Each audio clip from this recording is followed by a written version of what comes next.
Que Deus abençoe o seu dia. Para nossa análise de hoje, a gente vai mergulhar em um material bem denso e, com certeza, muito provocador. Estamos falando do capítulo 15 do livro E se Jesus não tivesse nascido, do D. James Kennedy. E o capítulo já tem um título que já define bem o tom, né? Um mundo cruel. Exato. A proposta do autor é basicamente tentar responder uma pergunta. O que acontece quando a influência, os freios do cristianismo são tirados de uma sociedade? Pois é. E para dar a dimensão do que ele acha que está em jogo, o autor já abre com uma citação do Churchill em plena Segunda Guerra Mundial. Ah, sim. A citação sobre a sobrevivência da civilização cristã. Essa mesma. Então, a nossa missão aqui hoje é meio que dissecar esse argumento, entender como o autor liga fé e civilidade e, principalmente, analisar a tese dele sobre o que preencheu o vácuo deixado por essa ausência de fé no século XX. É uma tese, assim, bem polêmica. Ele constrói o caso dele com base numa cadeia de eventos históricos, filosóficos. É um argumento bem direto. Vamos seguir essa trilha, então. O livro já começa com um número que é, assim, quase impossível de visualizar. Mais de 170 milhões de pessoas mortas por outras pessoas só no século XX. E ele vai além, ele atribui cerca de 130 milhões dessas mortes a ideologias que ele define como ateístas. Exato. E para ele isso não é uma coincidência. Ele descreve um efeito dominó que vem de séculos antes. Como assim, um efeito dominó? A argumentação dele é que a semente disso foi plantada lá no século XVIII com o iluminismo, sabe? Aquele movimento que colocou a razão acima da fé. Certo, isso começou a minar a autoridade da Bíblia, na visão dele. Exatamente. Aí no século XIX, o alvo passou a ser Deus. É quando surgem filósofos como Nietzsche com aquela famosa declaração Deus está morto. Essa mesma. E o resultado, segundo o livro, foi a colheita amarga no século XX. Depois de matar a Bíblia e matar Deus, o passo seguinte foi matar o próprio ser humano em massa. É uma progressão que ele desenha. Tem até aquela anedota curiosa que o livro cita, de um grafite num muro que dizia Deus está morto, assinado por Nietzsche. Sim, e embaixo alguém escreveu Nietzsche está morto, assinado por Deus. Um humor afiado. Mas, sabe, essa ideia do Dostoiévski, se Deus não existe, tudo é permitido. Muita gente diria que dá para ser ateu e ter uma moralidade sólida. Como o livro lida com isso? Ótimo ponto. O livro argumenta que a questão não é o indivíduo ateu, mas o Estado. Um Estado humanista e ateu é perigoso porque não há nada acima dele para apelar, entende? Não tem um tribunal superior. Exato. Os direitos não vêm de um criador, vêm do Estado. E o que o Estado dá, o Estado pode tirar. É nesse vácuo que, para o autor, tudo se torna permitido para quem tem o poder. Entendi. O foco é no sistema. Mas como essa ideia saiu dos círculos filosóficos e se espalhou tanto? Para explicar isso, o autor se apoia muito num historiador, o Paul Johnson. Certo. Johnson argumenta que o vácuo deixado pelo declínio do impulso religioso foi preenchido por outra coisa, pelos estados totalitários. E ele aponta um momento crucial, quase simbólico, 1919. 1919. O que aconteceu de tão importante? Foi o ano da confirmação da teoria da relatividade do Einstein. E aqui a coisa fica muito interessante. Eu tô curiosa para ver essa conexão. Como uma teoria da física vira argumento moral? Pois é, o autor argumenta que a cultura popular meio que sequestrou um conceito da física. A frase "tudo é relativo" escapou do laboratório, sabe? E foi aplicada à moral, à verdade. Exatamente. Uma coisa que o próprio Einstein detestava, aliás, mas a ideia pegou. Se não tem um ponto fixo no universo físico, por que teria na moral? A sociedade ficou, nas palavras de Johnson, à deriva em um universo relativístico. E essa deriva, imagino, foi um convite para certos líderes. Um convite perfeito para o que Johnson chama de estadistas gangsters. Lenin, Stalin, Hitler. Em um mundo sem uma verdade moral absoluta, eles impuseram a própria vontade como a nova verdade. O poder se tornou a única verdade. Basicamente. O autor até cita o humanista Will Durant, que admitiu em 1977 que que não existe exemplo na história de uma sociedade que manteve a vida moral sem a ajuda da religião. É uma admissão bem forte. E a análise vai mais fundo ainda, né? Chega nos filósofos. Sim, ele menciona o Jean-Paul Sartre. Sartre, seguindo a lógica do existencialismo ateu, chegou a uma conclusão assustadora. Qual? Ele afirmou que, sem Deus, todas as atividades são equivalentes. Equivalentes. Como assim? Tipo, ajudar uma senhora a atravessar a rua ou atropelá-la, do ponto de vista cósmico, dá na mesma.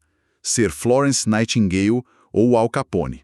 Tanto faz. Nossa, é uma conclusão lógica dentro daquela filosofia, mas é um abismo. Como isso se traduziu em ações, na prática? A ponte, segundo o autor, é a desvalorização da vida humana.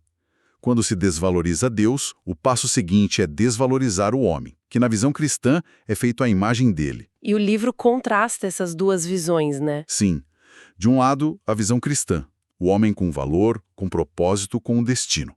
Do outro, a visão que o livro atribui ao materialismo, o homem como um macaco sem pelos, um fungo num planeta menor, um acidente. A diferença de valor é brutal. E a resposta que se dá à pergunta, o que é um ser humano, determina o que se pode fazer com ele. Se somos só um acidente, um grão de areia... Como disse aquele juiz da Suprema Corte, o Oliver Wendell Holmes... Esse mesmo. Se somos só isso, o que impede as atrocidades? E isso leva direto àquela frase do Stalin. A morte de uma pessoa é uma tragédia, mas a morte de milhões é só uma estatística. Exato. A desumanização filosófica vira política de Estado. O livro dá algum exemplo concreto disso? Algo que vá além da estatística? Sim, é a parte mais pesada do capítulo. Ele conta a história de um menino de 11 anos nos campos de trabalho forçado da União Soviética. Um menino. Ele foi pego roubando uma batata. Estava faminto. A punição dos guardas foi quebrar as pernas dele abaixo dos joelhos, acima dos joelhos e também os quadris. Meu Deus. Isso é uma crueldade que não tem nem nome. E o menino sobreviveu. Mas as pernas dele cicatrizaram viradas para fora, como as de um caranguejo. Ele passou o resto da vida andando de lado, olhando para o chão. Que imagem terrível. O autor usa essa história para dizer que esse nível de brutalidade só é possível quando você para de ver o outro como um ser humano. Ele vira um objeto, um grão de areia que pode ser esmagado. Isso realmente cristaliza o argumento dele. E isso nos leva à parte em que ele confronta o que ele chama de... A grande mentira. Isso, a grande mentira. Do que se trata? É aquela afirmação que a gente ouve muito, né? Mais pessoas foram mortas em nome de Cristo do que em qualquer outro nome. O autor diz que isso é uma mentira popularizada por Hitler, repetida tantas vezes que virou verdade para muitos. Certo. E aí ele parte para a contra-argumentação com números, imagino. Exatamente. Ele foca no século XX e lista os números de mortes que ele atribui a regimes ateístas. Mao Tse-tung na China, cerca de 72 milhões. 72 milhões é mais que a população de vários países hoje, é um número que não cabe na cabeça. E ele continua. Stalin, na União Soviética, cerca de 40 milhões.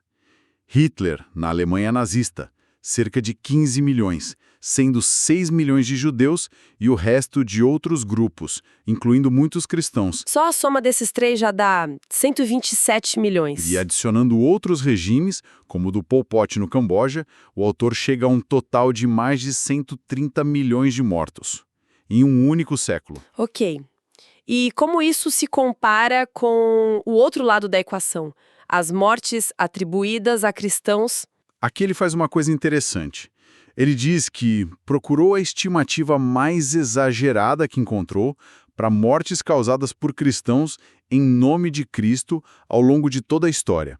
20 séculos. Incluindo cruzadas, Inquisição, tudo. Tudo. E o número mais alto que ele achou foi de 17 milhões. Então a comparação do livro é 130 milhões em um século contra 17 milhões em 20 séculos. Exato. A conclusão dele é que o Estado secular, só no século XX, foi cerca de 8 vezes mais mortal do que todas as atrocidades cometidas em nome de Cristo em toda a história. É a peça central da refutação dele. E ele ainda adiciona alguma coisa a esses números? Sim. Uma ressalva final. Ele diz que essa conta toda não inclui os nascituros. e que se os números do aborto fossem incluídos, eles superariam todas as outras estatísticas de genocídio combinadas. Entendi. Então, para resumir, o argumento do capítulo 15 é que a remoção da influência cristã criou um vácuo moral que foi preenchido por ideologias ateístas que levaram ao relativismo, à desvalorização da vida e, por fim, a massacres em uma escala nunca antes vista. É a síntese perfeita do argumento. A linha de raciocínio dele é essa. E ele termina não com um número, mas com um desafio. Um desafio final. Um desafio feito há mais de um século por James Russell Lowell. Ele desafiou qualquer cético a encontrar um lugar de 10 mil milhas quadradas no planeta onde se possa viver em paz e segurança, onde a mulher é honrada, a infância e a velhice são reverenciadas, sem que o evangelho de Jesus Cristo tenha passado por lá primeiro, para preparar o caminho. É um pensamento bem provocador para encerrar, sem dúvida. Uma forma de dizer que os frutos de uma sociedade estão ligados às suas raízes. Exatamente. É a ideia final que ele quer deixar com o leitor. Em nossa próxima análise, a gente vai continuar explorando outras ideias deste mesmo livro, E se Jesus não tivesse nascido? Deus abençoe todos os ouvintes.